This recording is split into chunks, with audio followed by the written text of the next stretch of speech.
Hello friends, वरदानी academy के इस YouTube channel में एक बार फिर से स्वागत है। ये बायो की ये सेकंड क्लास है, जिसमें हमने बताया था कि बॉटनी से हमने स्टार्ट किया है। तो आज इसका जो सेकंड लेक्चर है उसको आगे बढ़ाते हुए तो आज का जो सेकंड टॉपिक है वो है टेरिडोफाइटा। इससे पहले हम लोग थैलोफाइटा, ब्रायोफाइटा के बारे में बात कर चुके हैं। तो आज का फर्स्ट क्वेश्चन है, बीज रहित संवहनी पौधे होते हैं जो स्वतंत्र गैमेटोफाइटा और स्पोरोफाइटा चरणों के साथ एक आदितीय जीवन चक्र साझा करते हैं, जिनकी संवहनी पौधों सहित आमतौर पर सामान्य विशेषताओं के कारण एक चर्चा की जाती है। तो ऐसे जो पौधे होते हैं वो किस जगत में रखे गए हैं? रहेगा टेरिडोफाइटा।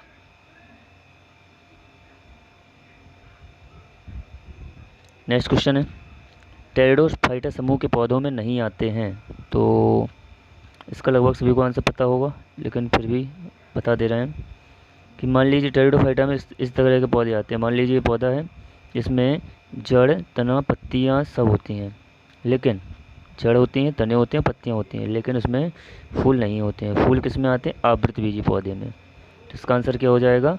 फूल।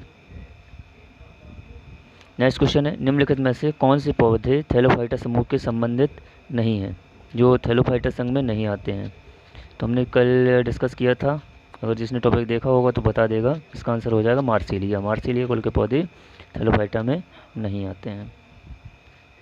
नेक्स्ट क्वेश्चन है, टेरिडोफाइटा समूह के पौधों में नहीं आते हैं। तो टेरिडोफाइटा में भी हमने बताया जड़, तना, पत्तियाँ तो होती हैं, लेकिन उसमें पुष्प नहीं होता है। और जब पुष्प नहीं होता है तो इसका आंसर हो जाएगा बी। नेक्स्ट क्वेश्चन है, संवहनी ऊतक वाले ज़मीनी पौधे हैं। तो संवहनी ऊतक क्या होता है? जिसमें जाइलम और फ्लोएम पाए जाते हैं। तो हमने कल का टॉपिक में देखे थे, जाइलम फ्लोएम थैलोफाइटा में नहीं थे, और दूसरा था ब्रायोफाइटा, ब्रायोफाइटा में भी नहीं थे,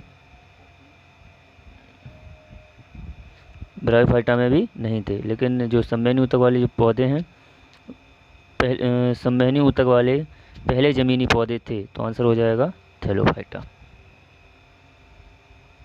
सॉरी, इसका आंसर हो जाएगा, फिर से पढ़े दे रहे हैं, संवहनी ऊतक वाले पहले ज़मीनी पौधे थे, तो आंसर हो जाएगा टेरिडोफाइटा।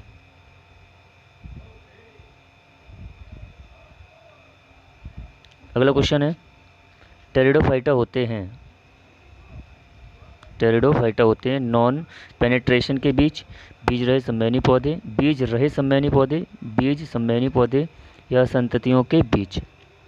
तो इसका आंसर हो जाएगा बीज रहित पौधे। बीज रहित पौधे मतलब इसमें बीज नहीं होते हैं। अगला क्वेश्चन है, निम्नलिखित में से किसमें पौधे के शरीर को जड़ें, तने और पत्तियों में विभेदित किया जाता है? जड़, तने और पत्तियों में विभेदित किया जाता है। तो 119 का जो आंसर हो जाएगा वो हो जाएगा आपका बी, मार्सिलिया। मार्सिलिया जो है टेरिडोफाइटा में आ जाते हैं, और जो जड़, तने, पत्तियों में रहते हैं। मार्केंसिया, कारा, फ्यूनेरिया ये थैलोफाइटा, ब्रायोफाइटा में चले जाते हैं, वो पीछे का टॉपिक है। आगे अगला क्वेश्चन है, निम्नलिखित में से कौन सा पौधा थैलोफाइटा समूह से संबंधित नहीं है? ये क्वेश्चन को बार बार आपको देखना पड़ेगा, क्योंकि ये क्वेश्चन लगते देखने में सरल होते हैं, लेकिन वहाँ जब पेपर में आते हैं ना तो दिमाग ख़राब कर देते हैं। इसको एक बार 1 से 2 बार इस वीडियो को देख लेना, आपको समझ में आ जाएगा। तो हमने बताया था जब भी क्लास में, इस मार्सिलिया, मर्केंसिया, ये 2 पॉइंट होते हैं, एक से लगते हैं, दोनों में डिफरेंस है। तो ये थैलोफाइटा में आता है मार्केंसिया, और मार्सिलिया आता है आपका टेरिडोफाइटा में। दोनों में अंतर है, इसलिए इसको ध्यान रखना। 1 से 2 बार देखना है और बस दोनों क्वेश्चन को बस नोट कर लेना है, तो कन्फ्यूजन नहीं होगी। निम्नलिखित में से कौन सा पौधा गुप्त प्रजनन अंग पाए जाते हैं? गुप्त प्रजनन अंग मतलब अगर प्रजनन अंग की बात आती है तो फ्लावर की होगी, और फ्लावर जब टेरिडोफाइटा में नहीं पाया जाता है तो कह सकते हैं जो टेरिडोफाइटा में होंगे तो उसमें गुप्त जनन अंग पाए जाएंगे। गुप्त जनन अंग जो होते हैं कह सकते हैं, तो ये जो सभी चारों पौधे दिए गए हैं, ये चारों पौधे आपके, ये जो चारों पौधे दिए गए हैं ये आपके टेरिडोफाइटा के हैं। लेकिन यहाँ पे क्वेश्चन पूछ रहा है कि किस में गुप्त जनन अंग पाए जाते हैं। तो 21 का जो आंसर हो जाएगा मार्सिलिया। क्यों? क्योंकि जो देवदार होता है ये अनावृतबीजी पौधे का आता है, ये भी अनावृतबीजी पौधे। और हमें बात करनी है टेरिडोफाइटा, और टेरिडोफाइटा में सिर्फ बीज रहित पौधे आते हैं। तो जो मार्सिलिया हो जाएगा इसका राइट आंसर। ठीक है, आगे बढ़ते हैं। नग्नबीजी पौधा कौन सा है? तो नग्नबीजी तो क्या हो जाएगा आंसर? जो जिसमें बीज नहीं होते हैं, तो आंसर हो जाएगा इसमें पाइनस। अगला क्वेश्चन है, निम्न में से कौन सा समूह अनावृत बीज उत्पन्न करता है। अब यहाँ पे देखो एक जो टॉपिक आ गया अनावृत बीजी, मतलब ऐसे पौधे जिसमें बीज होते हैं, पौधे में बीज डायरेक्ट लटके होते हैं, इसमें बीज के ऊपर आवरण नहीं होता है, मतलब कह सकते हैं इसमें जो फल होता है, फल के ऊपर फल होता है, तो सॉरी बीज होता है, बीज के ऊपर फल नहीं होता है। जैसे कि आम होता है, तो आम के अंदर जो गुठली होती है वो बीज है, वो उसके अंदर होती है, लेकिन जो उसके ऊपर नहीं होती है। तो हम कह सकते हैं जो बीज होते हैं वो डायरेक्ट सीधे पौधे से लटके होते हैं। तो कह सकते हैं अनावृत बीजी पौधे का एक डिस्क्राइब समझ लें तो इतना समझ लें, अनावृत बीजी वो पौधे होते हैं जिनमें बीज डायरेक्ट लटके होते हैं, उनके ऊपर बीजावरण नहीं होता है, तो ऐसे पौधे अनावृत बीजी पौधे आते हैं।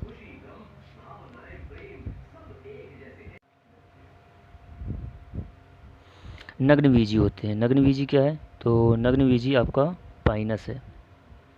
पाइनस क्या होता है, एक पौधे है जिसमें नग्न बीजी, बीज के ऊपर आवरण नहीं पाए, सॉरी नग्न बीजी, बीज नहीं पाए जाते हैं, तो पाइनस कैसा हो गया, टेरिडोफाइटा में आ जाएगा।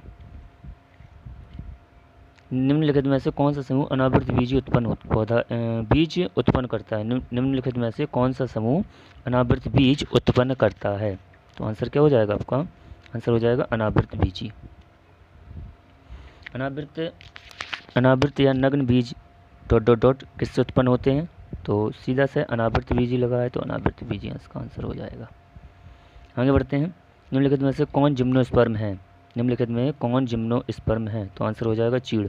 चीड़ एक अनावृत बीजी पौधा है, मतलब इसमें जो बीज होते हैं वो बीज डायरेक्ट पौधे से लटके होते हैं, इसके ऊपर बीजावरण नहीं पाया जाता है। जिसके ऊपर बीज के ऊपर बीजावरण नहीं पाया जाता वो जिम्नोस्पर्म में आते हैं। अगला है अच्छी तरह से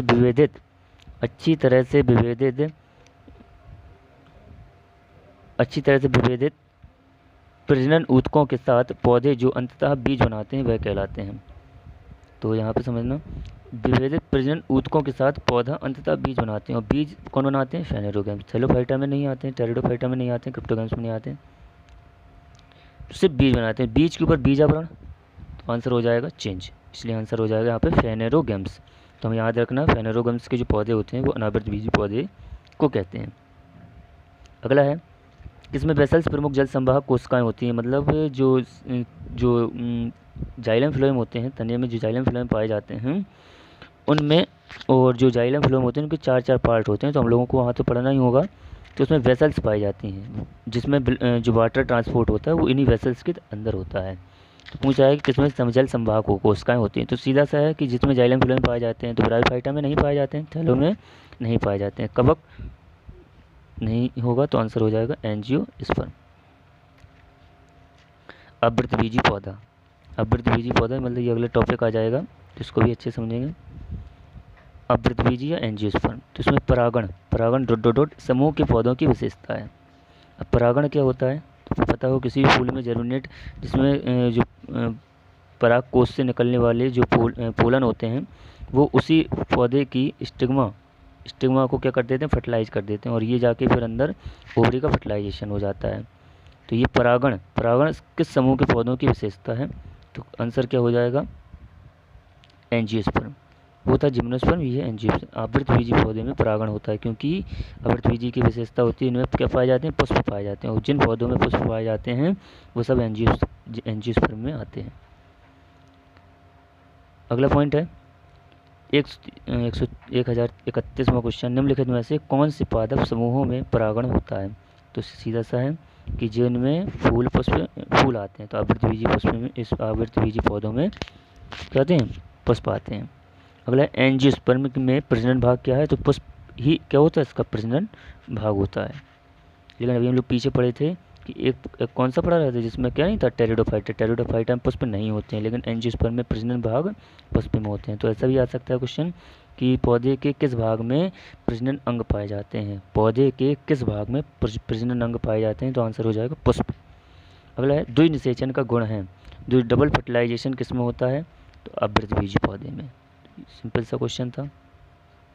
वे आवृतबीजी पौधे जिनके बीजों में 2 बीज पत्र होता है उन्हें क्या कहा जाता है, जिनमें 2 बीज पत्र होता है उन्हें द्विबीजपत्री कहते हैं, जिन्हें 1 बीज पत्र होता है उनमें 1 बीज पत्र कहते हैं, और ये दोनों जो हैं वो 1 बीज पत्री का उदाहरण हैं। आगे बढ़ते हैं। आवृतबीजी पौधों की पत्तियों में प्रकाश की तरह संरचना होती है। बहुत बहुत ही इम्पोर्टेंट क्वेश्चन है। आवृतबीजी पौधों में, जी पौधे की पत्तियों में जो सरल रचना होती है वो दो होती हैं, वो तो आंसर हो जाएगा तो।